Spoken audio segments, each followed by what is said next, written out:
It is Aftershocks right here on Aftershocks TV. And joining us today to talk about their great new release, Wolves, as well as being on tour and just the overall history of this great band, Candlebox, is the vocalist of Candlebox, Mr. Kevin Martin. Kevin, how are you, man? I'm good, my man. I'm alive and well. That's good, man. So where are you at right now? We're in Atlanta at the Variety Playhouse. We're just about to start a 4-show run, okay. 4 shows back to back. So yeah, here we are. Very cool, man. Well, I guess the obvious question, man, is how is the tour going? It's for the first time. I mean, it's a whole new environment, you know, with the COVID and everything else. So for you guys, how has the tour been? How's response been? How weird is it, you know, compared to the history of the band? Yeah, it's the response is great. You know, the venues aren't at full capacity, most of the ones that we're playing, so that's a little odd. But the audiences are great. People are showing up. You know, that's all you can really hope for. I mean, the weirdest thing really is just that you can't really escape into the music like we've been able to do for so many years. You know, in the back of your mind, it's the thought is always there. Am I going to catch COVID at this event? You know, and that's not only from the bands, it's the fans as well. It's just one of those things that you can sense is in the back of everybody's mind. So it makes it really difficult to just enjoy this as much as you'd like to. You know what I mean? Sure. Does it feel almost job-like for the first time for you, where it's your job to go out there because you can't interact with fans, or, you know, maybe give a fan even a high five or a fist bump in the front row like you've done in the past? Does it make it feel almost like a job? It does. Yeah, it's strange that way. You kind of feel like, okay, I've got to be here and I want to make sure that everybody enjoys themselves, but you know, yeah, that's kind of exactly what it is. It's the first time ever I felt like this is a job. Sure, I get it. Well, at least if it's a job promoting a very, very strong record, man. Wanted to congratulate you on Wolves, which is so good. And to be honest, you guys really haven't done, you know, and this is a testament to you as the sole member that's been there all the way. It really hasn't been a bad album, you know, but the last few have been great, and Wolves continues right where you left off, man. Thank you. Wolves is it's a special record for us, man, because we recorded it live. We went in with the intention to not stop ourselves from going in a direction. If we felt the song was headed Americana, we went Americana. If we felt the song was headed progressive, we went progressive. We didn't stop ourselves, which is something that I think most bands do. If there's no cohesiveness with an album, they try to stay excuse me, in their lane, if you will. And we didn't do that. We went wherever the road was taking us is where we went, and we had a blast. And that's, I think, what people are recognizing with this album. When they listen to it, they feel that sense of urgency, or the excitement of the live recording is I think what came across on this. Sure. Now, are you finding that the fans at the shows are knowing the songs? I mean, it's only been out, what, a week or so now, but yeah, you know, but have the fans been receptive? Have they been streaming it or buying it or what have you prior to? Yeah, they have. It's been nice. There was a girl the other day who sang all 5 new songs that we played in the set. She sang every single one of them word for word, which I was stoked about. So that's happening, and it feels like this record's got some long legs on it, you know, and I think that's going to be nice, because it's going to give us a good run on this album, because the fans are being so appreciative of it, and I think that they're sharing that love of this album with all their friends. Sure. Now, Kevin, to me, one of the things that really stands out with Wolves is probably even since the first album, this is the first one that everything feels kind of radio friendly. I mean, I know there's some songs that have some cussing in it, but for the very most part, everything feels like it could be on the radio. I don't want to say you wrote radio for the radio, but this one feels like there's at least 7 songs that could potentially find their way onto the radio. As a writer, do you craft songs looking for that strong melody and that hook, or is that just the way it naturally comes out of you, or what? That's, yeah, it's pretty much just the natural way it comes out of me. As a songwriter, I'm not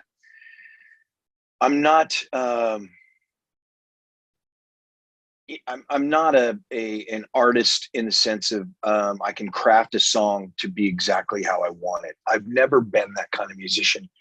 I've always just, I guess, gone where my fingers are taking me. If I'm playing guitar, or if I'm playing the drums, where that rhythm is taking me, that's kind of what I do.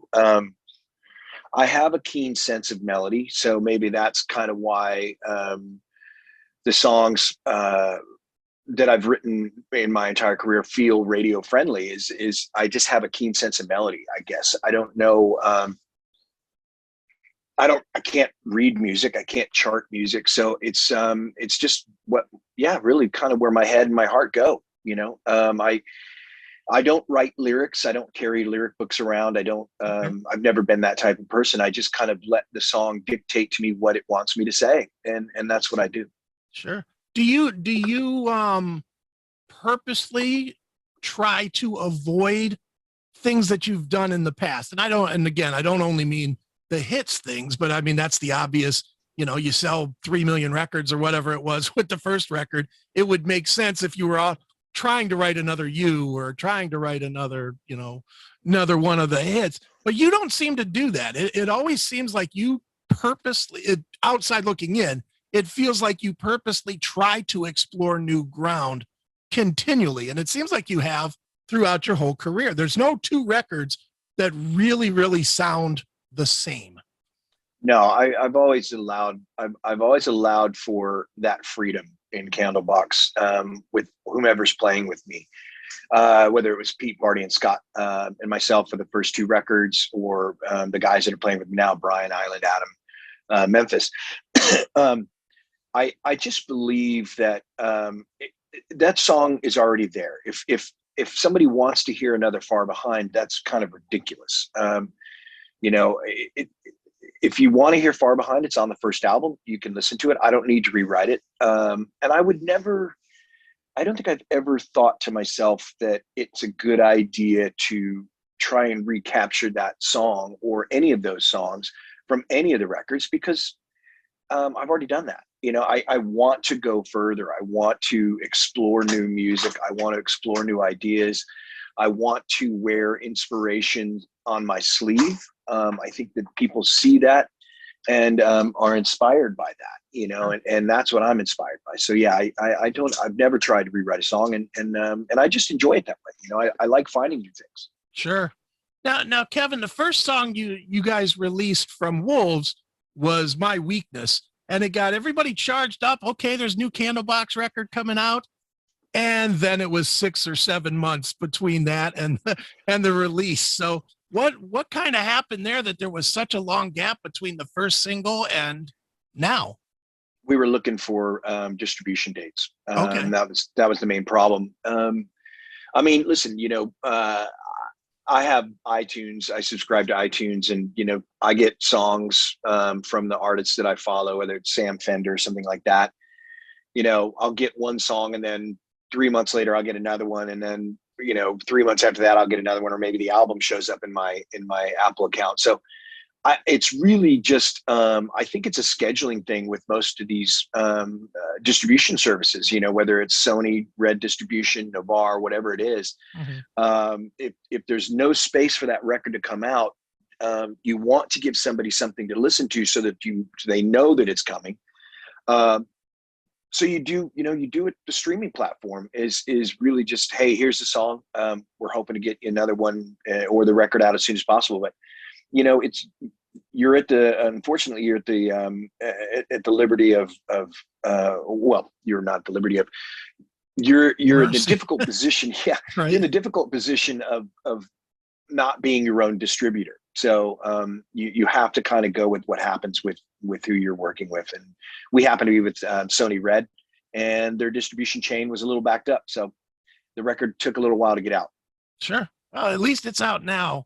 And I got to tell you, the one song that I keep playing is the song We, which just feels like it's like one of the most ambitious tunes you guys have ever done. So talk a little bit about that song, man, because it really jumps off the record probably more than anything else, at least to me. Thank you. Yeah, We is a song that Island and I, we chatted about it in length for what we were looking for. Island is a very, very specific songwriter, and he's been my rhythm lead guitar player in the band. He's very talented, and I knew that if I push that task on him to create something like this, that he would. I wanted something that took us on a journey through bands that have inspired us. Bands like Radiohead and Pink Floyd and Aerosmith and all these kinds of bands that had these types of songs that allowed you to get really, really deep and dark into the lyric, and that's what we did. And lyrically, it's really about where we are as a society right now. Who are we becoming? What have we become? Why are we living our lives this way? Why are we choosing to be this disassociative with one another and this misdirecting our emotions? You know what I mean? Mm-hmm. So that's kind of what. Sorry, I had to grab something. That's okay. That's kind of what that's about. And I've been known to write those types of songs. Politically charged songs my entire life. So I am not afraid of it. I don't shy away from it.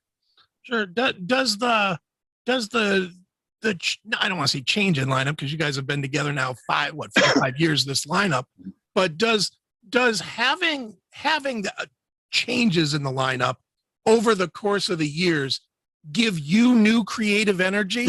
Because you obviously have had, several changes over the years.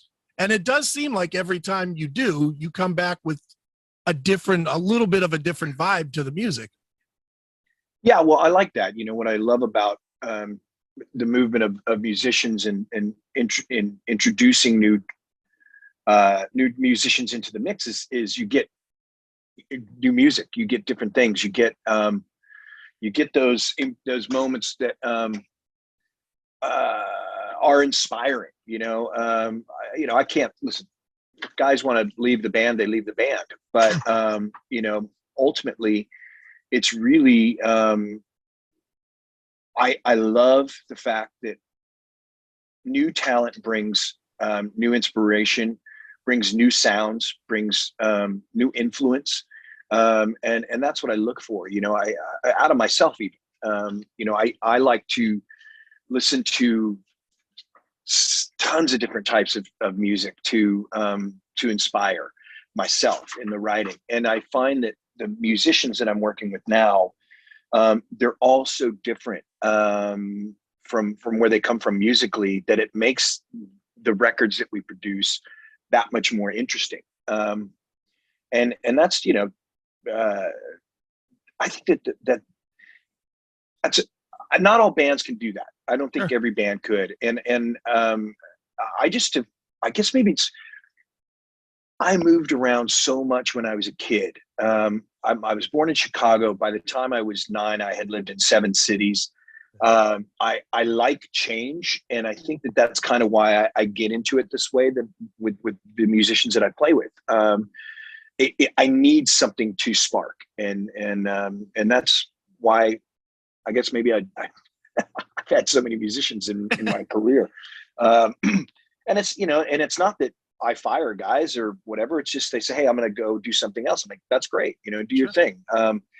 But yeah, it's fresh blood always brings, Sure. always brings inspiration. Absolutely. Now, Kevin, I was, when I was getting ready for this interview, I did the look at the all-knowing Wikipedia, which is always the source of complete honesty and truth, as you're well aware.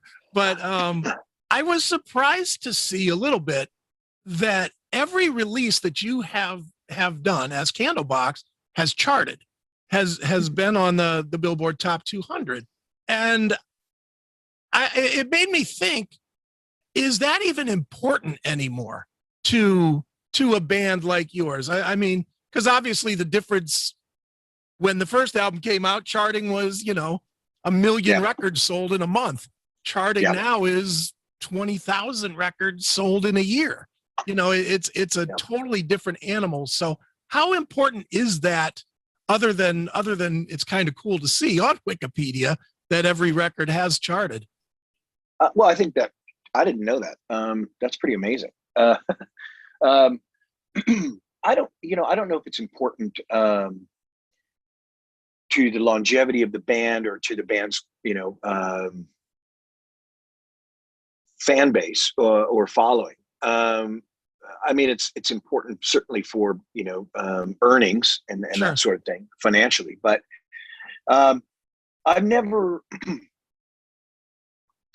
I've never really thought about it since the debut album's success. I've never really concerned myself with what the records have done according to Billboard or anything like that. It doesn't even cross my mind. So I don't really. I mean, I guess it's great to to show that people still care, like in a public platform maybe. But personally, it doesn't affect me. Did it ever like? I'm sure at the beginning you had some manager in your ear saying, "Well, we're number 5 on the Heat Seekers chart. We're number 8 on this chart," and they kept that in your ear. Did it ever truly matter to you, or not? Or was that always something you just heard the manager go and you're like, "Okay, cool, dude"? Well, I think in the first record, of course, it mattered because we wanted to have a successful album. We wanted people to appreciate what it was that we were doing. But now it's it's just, I guess it's just white noise, maybe. Right. Certainly, man. Now, Kevin, but before we get out of here, I did want to go back a couple of years because I haven't talked to you, to the reunion show that you did in 2018 with the original lineup. Was that comfortable for you? Was that uncomfortable? Would you do it again, or was that? Oh no, it's great. Yeah, okay, cool. We're doing it again. We're doing it actually we're doing it in November for the 25th anniversary of Lucy. So okay. The guys and I, we get along great. It's really, it's funny. It's literally like riding a bike when we get together in the studio because we wrote those songs together. We played those songs for years together, and it's a lot of fun to do it. It's a lot of fun to get in that rehearsal room with those guys and kick these songs around a bit, and I love them. I miss them. I miss touring with them. I miss being in a band with them. But everybody's got their decisions and their choices in life they make, and that's great. I'm proud of what they've all accomplished outside of Candlebox. I know they are as well, and when we get together to play these shows, it's literally like seeing your brother that you haven't seen in 4 or 5 years, and you catch up with with the family. Sure. That's very cool, man. Well, feel free to do it on the next release too with Happy Pills, which to me is the most criminally underrated record of that whole era. I don't know why that record did not explode for you guys. It was so good, and it just didn't happen. But good record, man. But in any event, man, are we going to get another record? I know this is way early to start thinking about another record. But are we No, we're actually talking about it. Yeah, we're good. Talking about it right now. We started writing at sound checks. I think what we'd like to do is get the record written over the next few weeks, or as close to written as possible, so that we can get out there and pop in the studio in January and record it. So I'd like to have another record out next year. I would really like that. Dude, and as long as we don't have to wait 5 more years for another record, that's all good, right? Yeah. Excellent. Well, I'll tell you what, Kevin, tell people where they can go to keep up with you and Candlebox and buy Wolves and all that good stuff. Candleboxrocks.com. That's the number one spot to get to all our socials. It's we run it ourselves. So if you're talking to Candlebox, you're talking to me. So I think the best thing about it too is that I'm the one that handles all that messaging and the responses and booking the shows or whatever it is with my agent, or doing all these interviews. I do them with Benton from The Office. I mean, it's me, and I love that. You know, I like being in charge of that. Very cool, man. Well, one more time, the name of the album is Wolves. It is Candlebox. It's a great release. I suggest everybody go get it. And Kevin, thanks again for joining us here on Aftershocks. My pleasure, man. Thanks for having me.